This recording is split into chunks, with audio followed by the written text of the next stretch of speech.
নজর রাখবো পরবর্তী সংবাদে। সিমনা বিধানসভার হেজামারাতে আইপিএফটির পক্ষ থেকে আজকে যোগদান সভার আয়োজন। আইপিএফটির বর্তমানে শক্তি বৃদ্ধির প্রচেষ্টা। সিমনা বিধানসভার হেজামারা মাল্টিপারপাস কমিউনিটি হলে আজকে আয়োজন করা হলো যোগদান সভার, যেখানে উপস্থিত ছিলেন মন্ত্রী শুক্লাচরণ নোয়াতিয়া সহ স্থানীয় এবং রাজ্য নেতৃত্বরা। যোগদান সভায় মথা ছেড়ে এবং অন্যান্য বিরোধী দল ছেড়ে বা বিশেষ করে প্রায় 84 পরিবারের 276 ভোটার যোগ দিলেন আইপিএফটির পতাকা তলে। আজকের আইপিএফটির এই যোগদান সভা দলের শক্তি বৃদ্ধি প্রসঙ্গে শুক্লাচরণ নোয়াতিয়া মন্ত্রীর কি বক্তব্য শুনুন। কেন্দ্রীয় কমিটির অন্যতম সদস্য শ্রীযুক্ত সুনীল দেববর্মা, উনি হেজামারা ব্লকেও বিএসসির চেয়ারম্যান, ওনার নেতৃত্বে এবং আমাদের সিমনা বিধানসভা কেন্দ্রের আমাদের আইপিএফটির বিভাগীয় কমিটি অন্যান্য আমাদের নেতৃবৃন্দের উদ্যোগে আজকে প্রায় 84 পরিবারের 271 ভোটার তারা নতুনভাবে আমাদের পার্টি আইপিএফটি দলে তারা সামিল হয়েছে।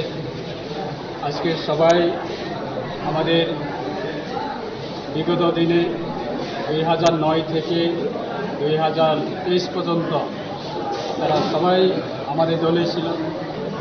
এক সময়ে তারা বিভিন্ন কারণে তারা দল ছেড়ে অন্য দলে তারা ছিল, অন্য দলে চলে যায়। আজকে প্রায় 3.5 বছরের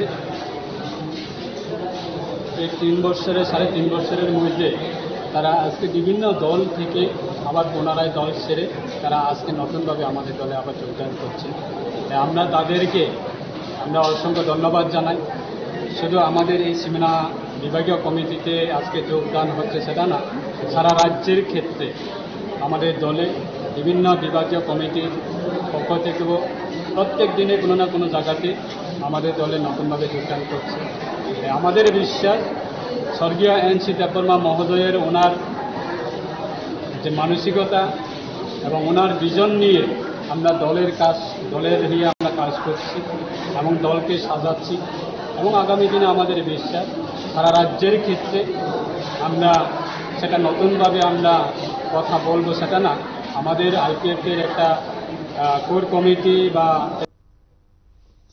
শুনলেন যে বক্তব্য উঠে এসেছে মন্ত্রী শুক্লাচরণ নোয়াতিয়ার পক্ষ থেকে। আগামী দিনে দলকে কিভাবে আরো এগিয়ে নিয়ে যাওয়া যায়, দলের কাজকর্ম বৃদ্ধি এবং শক্তি বৃদ্ধির ফলে আগামী দিনে দল এগিয়ে যাবে রাজ্যের বুকে, এমনটাই দাবি করেছেন মন্ত্রী শুক্লাচরণ নোয়াতিয়া। ছোট্ট একটা বিরতির পর ফিরে আসবো, সঙ্গে থাকুন।